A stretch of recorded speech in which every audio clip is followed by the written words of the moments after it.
Hello అండి అందరూ ఎలా ఉన్నారు? బాగున్నారు అనుకుంటున్నాము. ముందుగా అందరికీ మహాశివరాత్రి శుభాకాంక్షలు. మహాశివరాత్రి రోజు అందరూ నిష్ఠగా గుడికి వెళ్తాం, పూజలు చేసుకుంటాం. చక్కగా నేను చెప్పిన పద్ధతిలో ఈ పెట్టిన ఇంగు పులిహోర ట్రై చేసి మీ ఇంట్లో అందరికీ పెట్టండి. మిమ్మల్ని మెచ్చుకోకుండా ఉంటారేమో చూడండి.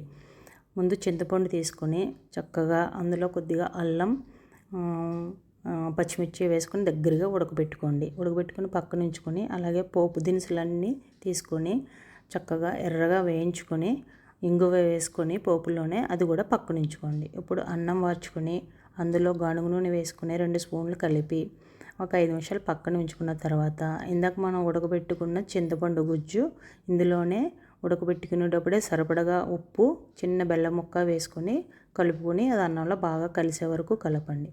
ఇప్పుడు ఆవపిండి కోసం ఆవాలు తీసుకొని ఆవాలు 2 స్పూన్లు పొడి చేసుకొని పక్కన ఉంచుకోండి. ఇందులోనే కొద్దిగా జీలకర్ర, కొద్దిగా మెంతులు, కొద్దిగా మిరియాలు అవి కూడా పొడి చేసుకొని ఇందులో కలిపేసుకోండి. కలుపుకున్న తర్వాత ఇందాక పోపు వేసుకున్నాం కదండి, ఎర్రగా వేయించుకొని ఇంగ వేసుకొని ఆ పోపు కూడా ఇందులో కలిపేసుకొని వేరుశనగ గుళ్ళు, జీడిపప్పు వేసుకొని లాస్ట్లో కలుపుకుంటే సూపర్ టేస్టీ పులిహోర రెడీ. అందరూ తినండి.